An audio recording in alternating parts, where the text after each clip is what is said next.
دیکھیں میں پہلے آئی جی صاحب والا مسئلے کا آپ کو کلیئر کر دوں۔ آئی جی صاحب کا مسئلہ جو ہے اس کی ایک ہی پرائرٹی ہے اور وہ تھی ثانیہ ماڈل ٹاؤن۔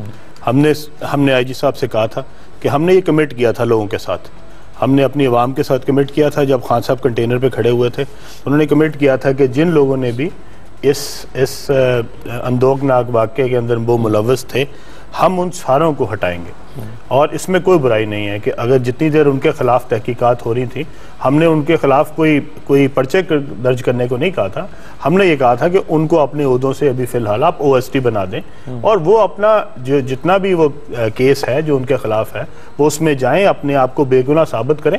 اگر وہ بے گناہ ثابت ہوتے ہیں تو ان کو ضرور لگائیں۔ آئی جی صاحب کیا کہتے تھے؟ آئی جی صاحب کہتے تھے کہ نہیں، اس سے میری جو فورس ہے وہ ڈی مورلائز ہو جائے گی۔ نہیں، انہوں نے یہ بھی کہا تھا کہ یہ کلیئر ہو چکے ہوئے ہیں۔ جی وہ کلیئر تو نہیں ہوئے نا جی۔ ہم تو اس رپورٹ کو نہیں مان رہے۔ اگر ہم اس رپورٹ کو مانتے ہوتے تو پھر آپ کیسی کو نئی 14 لوگوں کو، جن لوگوں کو منہ پہ رکھ کے پولیس آفیسر نے جس عورت کو منہ پہ رکھ کے گولی ماری تھی، جو اس کے منہ پہ ماری گئی تھی، وہ اس وقت S P S S P لگا ہوا ہے۔ سو جب وہی بندہ جس نے خود گولی ماری ہے اپنے ہاتھ سے، جو کہ ویڈیو کے اندر نظر آتی ہے، آپ وہ ویڈیو لگا کے دیکھیں، اس میں بندہ خود منہ پہ ان کی فریش ہوگی۔ جی بالکل ہوگی، بالکل ہوگی۔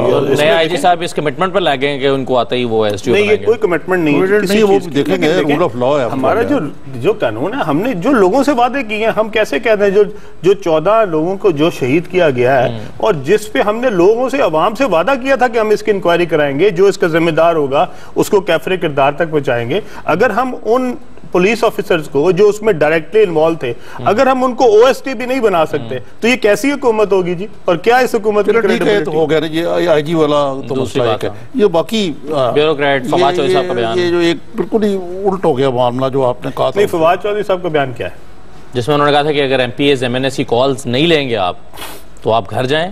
دیکھیں پہلی بات تو یہ ہے کہ وہ تاثر سے ہی ملتا ہے کہ وہ انڈیپینڈنس والا جو کانسیپٹ تھا، میں آپ کو ایک بات بتاؤں۔ دیکھیں عوامی نمائندہ جو ہوتا ہے وہ لوگوں کے ووٹوں سے منتخب ہوتا ہے۔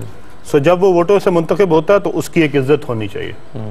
اگر وہ کوئی نجائز بات کے، ہمارا پولیس آفیسر، ہمارا بیوروکریٹ، اس کو پورا رائٹ ہے کہ وہ اس سے معذرت کر لے۔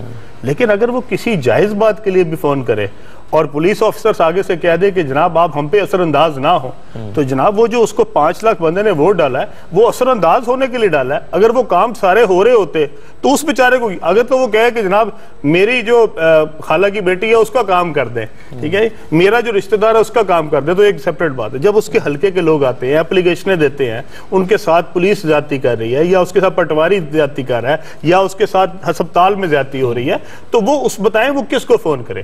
اگر وہ ایم ایس کو فون نہ کرے تو کس کو فون کرے؟ اگر وہ پولیس افسر کو فون نہ کرے تو کس کو فون کرے؟ تو یہ نہیں کہنا چاہیے کہ جی جائز ناجائز دونوں کام روک دیے، یہ نہیں ہونا چاہیے۔